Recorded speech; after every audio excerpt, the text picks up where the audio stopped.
The German Bundesrat is a legislative body that represents the 16 Länder of Germany at the national level. The Bundesrat meets at the former Prussian House of Lords in Berlin. Its second seat is located in the former West German capital of Bonn. The Bundesrat participates in legislation, alongside the Bundestag, the directly elected representation of the people of Germany, with laws affecting state competences and all constitutional changes requiring the consent of the body. For its similar function, it is often described as an upper house of parliament along the lines of the U.S. Senate, the Canadian Senate or the British House of Lords. The German constitution, however, does not define the Bundesrat and the Bundestag as the upper and lower houses of a bicameral legislature. Officially, it is generally referred to as a constitutional body alongside the Bundestag, the federal president, the federal cabinet and the federal constitutional court. Bundesrat was the name of similar bodies in the North German Confederation and the German Empire. Its predecessor in the Weimar Republic was the Reichsrat. The political makeup of the Bundesrat is affected by changes in power in the states of Germany, and thus by elections in each state. Each state delegation in the Bundesrat is essentially a representation of the state government and reflects the political makeup of the ruling majority or plurality of each state legislature. History: the German Bundesrat was first founded, together with the German Empire, in 1871, replacing a body of the same name and with the same functions in the North German Confederation. Under the Weimar Constitution, 1919, it was replaced by the Reichsrat. Whilst appointed by state governments just as today, the delegates of the original Bundesrat as those of the Reichsrat were usually high-ranking civil servants, not cabinet members. The original Bundesrat was very powerful.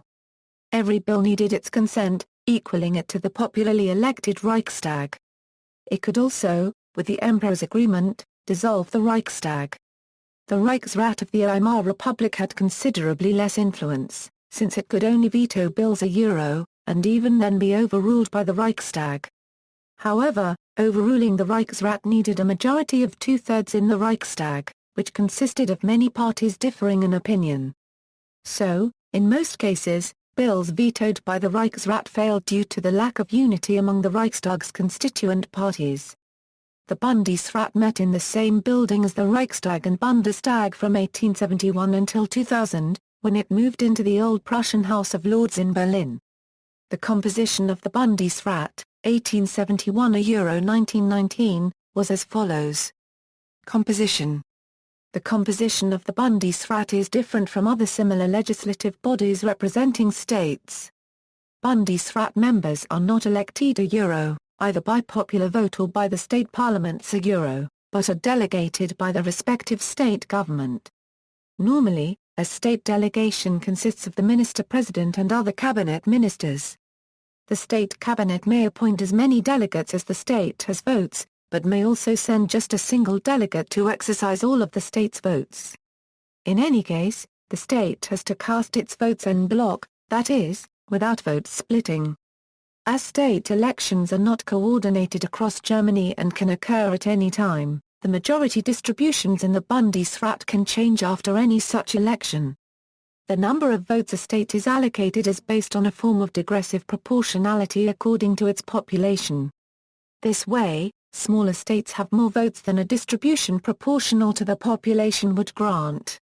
The allocation of votes is regulated by the German constitution. All of a state's votes are cast en bloc either for or against or in abstention of a proposal. Each state is allocated at least 3 votes, and a maximum of 6.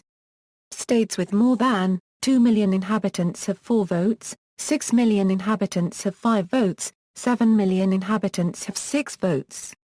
The Länder represented in the Bundesrat are usually summarized in 3 groups, depending on the parties represented in their government. The government of the land consists only of parties represented in the federal government. The land usually votes bills. Opposition. The government of the land consists only of parties not represented in the federal government. The land usually opposes bills. Neutral. The government of the land consists of parties represented in the federal government and of parties not represented there. The land usually abstains. By convention, SPD-led Länderrechtsräte are summarized as a Länderrechtsräte, while those with governments led by CDU or CSU are called bicameral. Voting, in contrast to many other legislative bodies, the delegates to the Bundesrat from any one state are required to cast the votes of the state as a single block. If the members of a delegation cast different votes, then the entire vote of the respective state is invalid. The delegates of a state are equal to one other, in the Bundesrat, hence the minister-president has no special rights compared to his ministers. But it is possible that one of the delegates casts all votes of the respective state, even if the other members of the delegation are present. Because coalition governments are common, states frequently choose to abstain if their coalition cannot agree on a position. As every decision of the Bundesrat requires a majority of the votes, abstaining has the same effect as voting against a proposal. Between 1949 and 1990, West Berlin was represented by 4 members, elected by its Senate, but owing to the city's ambiguous legal status, they did not have voting rights. Presidency. The President of the Bundesrat is fourth in the order of precedence after the federal president, the President of the Bundestag, the Chancellor, and before the President of the Federal Constitutional Court. By tradition, the Presidency rotates annually among the minister-presidents of each of the federal Länderrechtsräte. The President of the Bundesrat convenes and chairs plenary sessions of the body and is formally responsible for representing Germany in matters of the Bundesrat.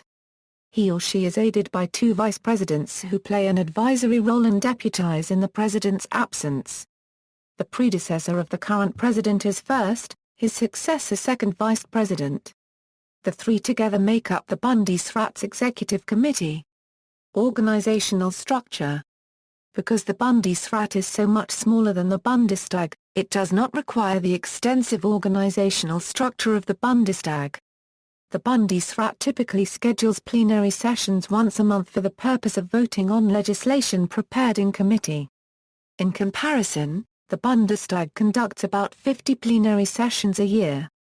The voting Bundesrat delegates themselves rarely attend committee sessions. Instead, they delegate that responsibility to civil servants from their ministries, as allowed for in the Basic Law. The delegates themselves tend to spend most of their time in their state capitals, rather than in the federal capital. The delegations are supported by the Landsvertretungen, which function basically as embassies of the states in the federal capital. Tasks. The legislative authority of the Bundesrat is subordinate to that of the Bundestag, but it nonetheless plays a vital legislative role. The federal government must present all its legislative initiatives first to the Bundesrat. Only thereafter can a proposal be passed to the Bundestag. Further, the Bundesrat must approve all legislation affecting policy areas for which the Basic Law grants the Länderrechtsräte concurrent powers and for which the Länderrechtsräte must administer federal regulations. This approval requires a majority of actively used yes votes, so that a state coalition with a divided opinion on a bill votes a by its abstention effectively against the bill. The Bundesrat has increased its legislative responsibilities over time by successfully arguing for a broad, rather than a narrow, interpretation of what constitutes the range of legislation affecting land interests. In 1949, only 10% of all federal laws, namely, those directly affecting the Länderrechtsräte, required Bundesrat approval. In 1993, close to 60% of federal legislation required the Bundesrat's assent. The Basic Law also provides the Bundesrat with an absolute veto of such legislation. Constitutional changes require an approval with majority of 2/3 of all votes in Bundestag and Bundesrat, thus giving the Bundesrat an absolute veto against constitutional change.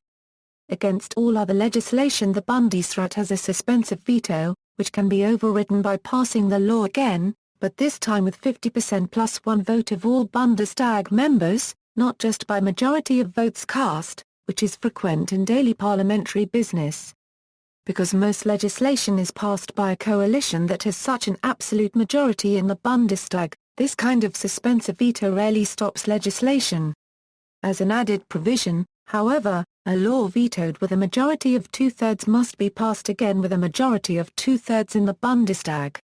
The Einspruch has to be passed with active no votes, so that abstentions count as votes against the veto, that is to let the law pass. If the absolute veto is used, the Bundesrat, the Bundestag, or the government can convene a joint committee to negotiate a compromise. That compromise cannot be amended and both chambers are required to hold a final vote on the compromise as is. The political power of the absolute veto is particularly evident when the opposition party or parties in the Bundestag have a majority in the Bundesrat, which was the case almost constantly between 1991 and 2005. Whenever this happens, the opposition can threaten the government's legislative program. Such a division of authority can complicate the process of governing when the major parties disagree, and, unlike the Bundestag, the Bundesrat cannot be dissolved under any circumstances. Such stalemates are not unlike those that may be experienced under cohabitation in other countries. Criticism: some observers claim that the opposing majorities led to an increase in backroom politics, where small groups of high-tier leaders make all the important decisions and the Bundestag representatives have a choice only between agreeing with them or not getting anything done at all. The German Federalism Commission was looking into this issue, among others. There have been frequent suggestions of replacing the Bundesrat with a US-style elected Senate, which would be elected at the same date as the Bundestag. This is hoped to increase the institution's popularity, reduce land bureaucracy influence on legislation, make opposing majorities less likely, make the legislative process more transparent, and generally set a new standard of democratic, rather than bureaucratic leadership. Other observers emphasize that different majorities in the two chambers ensure that all legislation, when approved, has the support of a broad political spectrum, a particularly valuable attribute in the aftermath of unification, when consensus on critical policy decisions is vital. The formal representation of the states in the federal government, through the Bundesrat, provides an obvious forum for the coordination of policy between the states in the federal government. The need for such coordination, particularly given the specific, crucial needs of the eastern states, has become only more important. Supporters of the Bundesrat claim that the Bundesrat serves as a control mechanism on the Bundestag in the sense of a system of checks and balances. Since the executive and legislative functions are closely intertwined in any parliamentary system, the Bundesrat's ability to revisit and slow down legislative processes is often seen as making up for that loss of separation. See also, Politics of Germany, Composition of the German regional parliaments. References. External links: Bundesrat, members of the Bundesrat, A und B la Currency der